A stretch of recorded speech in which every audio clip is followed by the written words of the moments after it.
السلام علیکم ورحمۃ اللہ۔ آج یہ ڈاکٹر مسعود الدین عثمانی رحمۃ اللہ علیہ کے دو کتابچے بھولا سبق اور جہاں را انقلاب دیگر دے یہ پڑھنے کا موقع ملا ہے۔ ایمان تازہ ہو جاتا ہے اور بہت ہی زبردست یہ تحریر ہے، ادبی معراج پر ہے، ادبی جو ایک اردو ادب کا ایک انداز ہے، اس سے بہتر تحریر میں نے آج دن تک نہیں پڑھی ہے۔ بڑے بڑے ناول بھی پہلے پڑھے تھے، جس طرح نسیم حجازی کی تحریریں ہیں یا اور اس طریقے سے، لیکن یہ تحریر اپنی مثال آپ ہے۔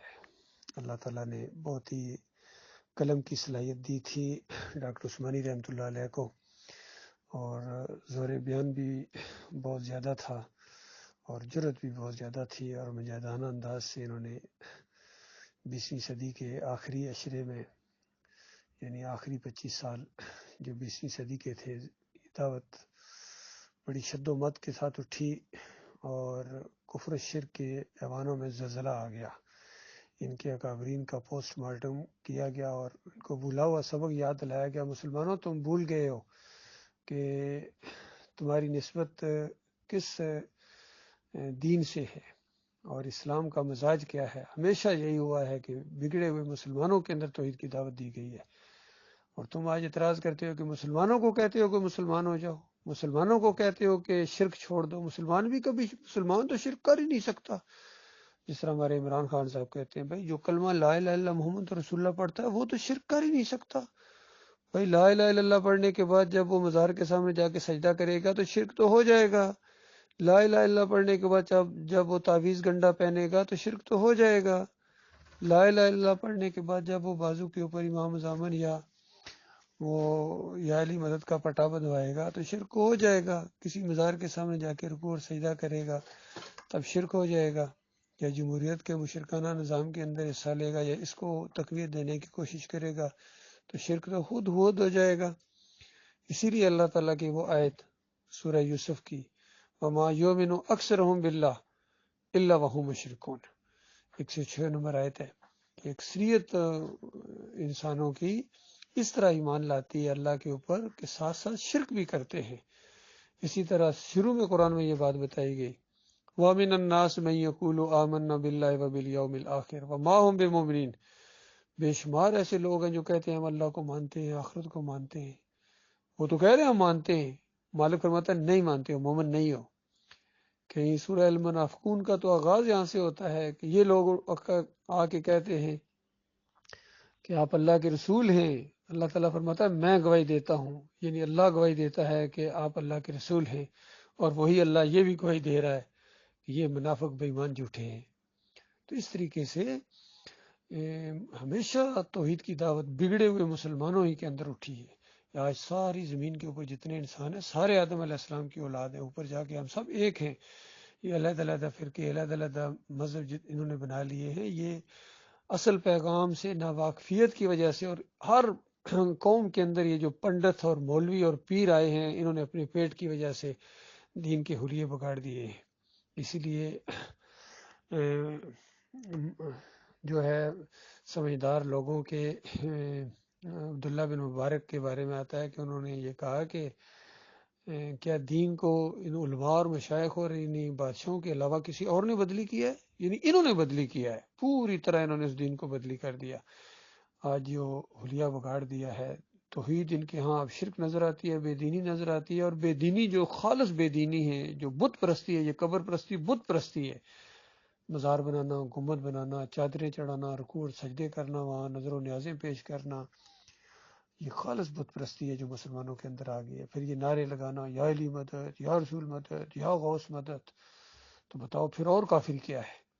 یہی تو شرک ہوتا ہے کہ مسلمان ایک اللہ کو پکارتا ہے، براہ راست پکارتا ہے، کوئی واسطے وسیلے نہیں ہے۔ عرش کے اوپر بیٹھا، عرش کے اوپر جو مالک ہے، کس انداز سے ہے ہم نہیں جان سکتے، لیکن ہمارا مالک عرش کے اوپر ہے، جلوہ فرما ہے اپنی شان کے مطابق۔ کوئی ہمارے پاس الفاظ نہیں ہے وہ الفاظ بولیں، جتنی بات اللہ نے بتائی ہے ہم مانتے ہیں۔ تو وہ مالک ہے، پوری کائنات کا خالق ہے، مالک ہے، پوری کائنات کے نظام کو چلا رہا ہے۔ اس نے ہمیں اپنی بندگی کے لیے پیدا کیا، اپنی اطاعت کے لیے پیدا کیا، اور اسی بندگی اور اطاعت ہی کا امتحان ہے۔ اور ایک مطالبہ کیا کہ دیکھنا میرے ساتھ شرک نہ کرنا. تو یہ دعوت ہے اللہ کے بندوں، جو زبردست دعوت ہے. اس سے انقلاب آئے گا انشاءاللہ، بہت بڑا انقلاب آئے گا. اور اس راستے میں جو لاٹھیاں جس کو پڑیں گی، آنسو گیس جو برداشت کرے گا، وہ اللہ کے راستے میں ہے. باقی یہ زمان پارک میں جو کچھ ہوا یہ اللہ کے راستے میں نہیں ہے، یہ جمہوریت کے راستے میں، یہ عمران خان کے راستے میں، ملک کے راستے میں، قوم کے راستے میں، جو مرضی کہو، لیکن یہ اللہ کے راستے میں نہیں ہے. باقی جو کچھ کہو ہم ماننے کے لیے تیار ہیں، لیکن ہم تمہاری یہ بات ماننے کے لیے تیار نہیں، یہ تم سب کچھ اللہ کے راستے میں برداشت کر رہے ہو. باقی جہاد ہے تمہارا جمہوریت کے راستے میں، مت کہو کہ اللہ کے راستے میں ہے. اور برائی اور اچھائی، جمہوریت سب سے بڑی برائی ہے. برائی کے اندر رہ کے بندہ کہے کہ میں برائیوں کے خلاف بول رہا ہوں. شرک سب سے بڑی برائی، جمہوریت بتاتے خود ایک مشرکانہ نظام ہے، اس لیے سب سے بڑی برائی ہے. اور اسی کی وجہ سے اس دلدل کے اندر پھنسے ہوئے اللہ کے بندوں، میرے پیارے بھائیوں. تو لہٰذا یہ جوانوں کا جو اچھلتا ہوا خون ہے، اور یہ جرت اور یہ انداز دیکھ کے ان کے اوپر ترس بھی آتا ہے کہ کس طرح کہتے ہیں ہم جان بھی دینے کے لیے تیار ہیں. ان کو ہوش نہیں ہے، جان دینے کے بعد تم جاؤ گے کہاں. لہٰذا ان کی آواز کے اوپر مت دوڑو اللہ کے بندو، ایمان عقیدے کی طرف آؤ. اللہ کے لیے جان دو گے تو جنت الفردوس میں تمہاری آنکھیں کھلیں گی. اور جمہوریت کے راستے میں اور ان سیاسی پارٹیوں کے راستے میں جان دو گے تو ادھر جان نکلے گی، ادھر آگ میں چلے جاؤ گے. یہ تم مانو یا نہ مانو، یہ حقیقت ہے. یہ قرآن و حدیث کا میں نچوڑ آپ کو بتا رہا ہوں.